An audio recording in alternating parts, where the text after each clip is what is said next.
नमस्कार. स्टोरी टाईममध्ये तुमचे खूप खूप स्वागत.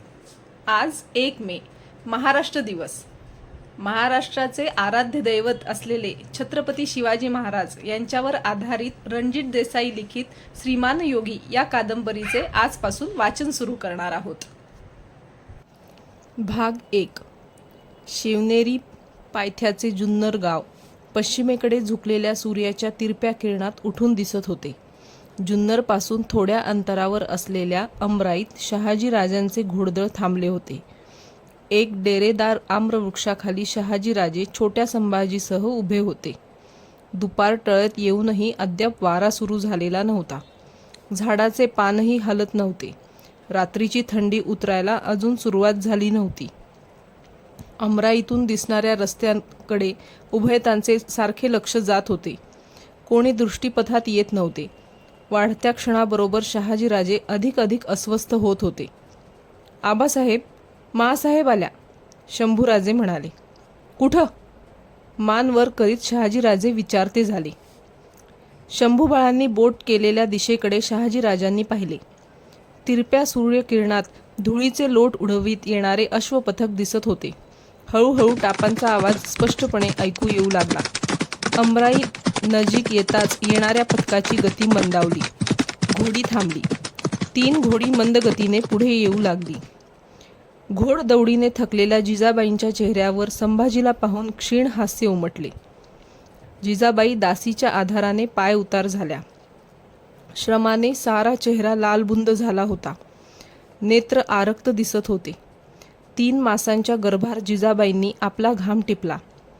पदर सावरून त्या शहाजीराजांच्या सामोऱ्या आल्या. अशी ठाई थांबत आम्ही दौड करीत राहिलो तर तुमच्या बापाच्या हाती सापडण्यास फार वेळ लागायचा नाही. तेच सांगणार होते मी. मतलब? शहाजीराजांनी विचारले. आपण पुढं जावं आणि तुम्ही? पुढचा प्रवास झेपेल असं वाटत नाही. मग अशा आडवाटी आपल्याला टाकून? जवळच आपले व्याही विश्वासराव आहेत. त्यांच्याकडे थांबता येईल मला. आपण सुखरूप तर आम्ही सुखरूप. क्षणाच्या अवधीला सुद्धा फार मोल आहे. शहाजीराजे एकदम संतापाने उफाळले. हा आपल्या वडिलांचा प्रताप आहे. त्याला आम्ही काय करणार? जाधवांचं आणि भोसल्यांचं वैर पिढ्यानपिढ्या चालवायला आम्हीही समर्थ आहोत म्हणावं. मी काय बोलणार यात? जिजाबाई बोलून गेल्या. तुम्ही म्हणता तसं करू. तुमच्या बापाला रक्ताची लाज असेल तर तो तुम्हाला सोडून देईल अथवा पळवून नेईल. तुमचं नशीब आणि तुम्ही. आम्हाला जास्त विचार करायला आता उसंत नाही. बोला, हे ठरलं. आपले अश्रू कष्टाने आवरत काहीही न बोलता जिजाबाई आपल्या घोड्याकडे वळाल्या. जुन्नरला खबर गेली. शहाजीराजांचे व्याही विजयराव सिधोजी विश्वासराव खुद्द सामोरे आले. जिजाऊ आणि शहाजी यांना सन्मानाने आपल्या वाड्यात घेऊन गेले.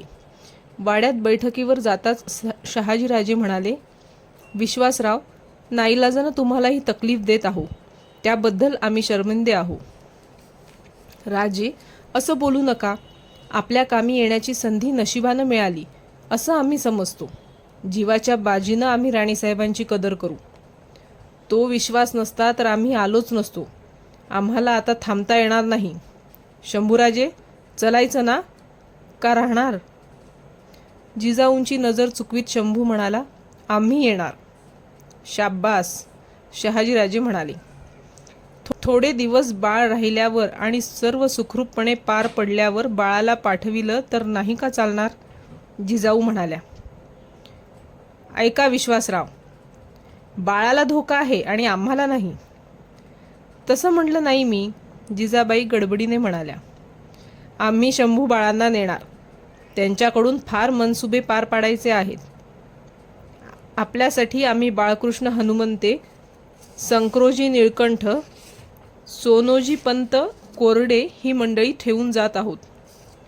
थोडी शिबंदी देखील आहे. आम्ही स्थिर स्थावर झालो की तुम्हाला घेऊन जाऊ. तब्येतीला सांभाळा. शंभू जिजाऊंच्या पाया पडण्यासाठी वागताच जिजाऊंनी त्याला उराशी कवटाळला. शंभू बाळाने त्या मिठीतून सुटका करून घेतली. जिजाऊंना शब्द फुटत नव्हता. त्या शंभूचे रूप डोळ्यात साठवीत होत्या. डोळे भरताच तेही रूप अस्पष्ट झाले. जेव्हा डोळे पुसले तेव्हा शहाजी राजांबरोबर शंभू वाड्याबाहेर पडत होता, एकदाही मागे न पाहता. जिजाऊंनी उभ्या जागी डोळ्याला पदर लावला. विश्वासरावांची पत्नी लक्ष्मीबाई सदरेवर येऊन जिजाऊंना हाताशी धरून आत घेऊन जात होत्या. पण आत जात असतानाही बाहेर उठणारा घोड्यांच्या टापांचा आवाज कान थोपवू शकत नव्हते.